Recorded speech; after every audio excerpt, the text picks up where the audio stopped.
There has been a group of Eurocentrics trying to claim some indigenous Peruvian populations as being European or white. Their hero, HAIRED, an avid Eurocentrist, tried to claim that Europeans were all over the place. He wrote that the early Spanish wrote of a white people that lived north of the Incas called the Chachapoyas. He also pointed out that many mummies of the Paracas and Nazca people had blondish or reddish hair. He saw this as positive proof that Europeans had been there. Let's address these claims. First, Native Americans do not have black hair exclusively. Brown and reddish-brown has been seen among Native Americans, even blondism in certain cases. In the words of Peruvian anthropologist Patricia Maita, who studies the Paracas mummies that HAIRED claimed, the yellow coloring of hair observed may be due to three factors. 1. Factors related to taphonomic loss of eumelanin. In general, human hair presents eumelanin pigment that determines the dark hair color and pheomelanin pigment that determines the red or blonde hair color as pigments that give hair their color.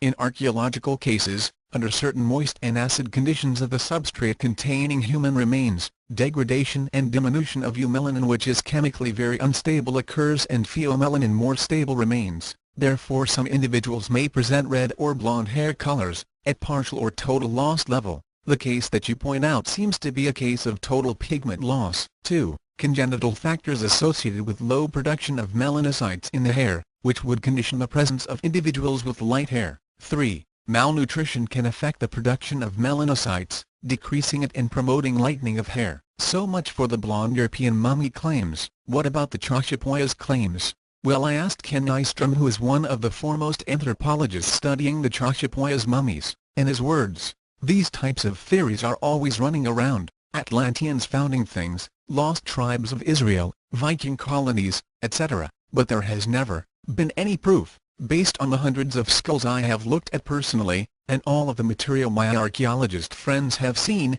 there is absolutely nothing to suggest that they are not indigenous." As for blondism, the hair in mummies frequently turns reddish-blonde because the black-brown eumelanin is more susceptible to degeneration, leaving the red-yellow pheomelanin. But what about the chronicles? The exact words the Spanish stated were, "The Huanca, Chachapoyas and Cañarejas Indian women were the most common, the most beautiful and polished. The rest of the women of this kingdom were thicker, not beautiful or ugly but of an average look. These people of this kingdom of Peru were white, of a wheatish color, and among the lords they were whiter like the Spanish." They were describing the fact that some populations of indigenous people have a lighter brown skin tone, the color of wheat. They were not European, but their skin color was closer than that of other populations, considering they lived in rain-cloud territory with less sunlight. This is quite understandable. None of this evidence points to any European presence, and just regular Amerindian variation. Eurocentrists need to get a clue.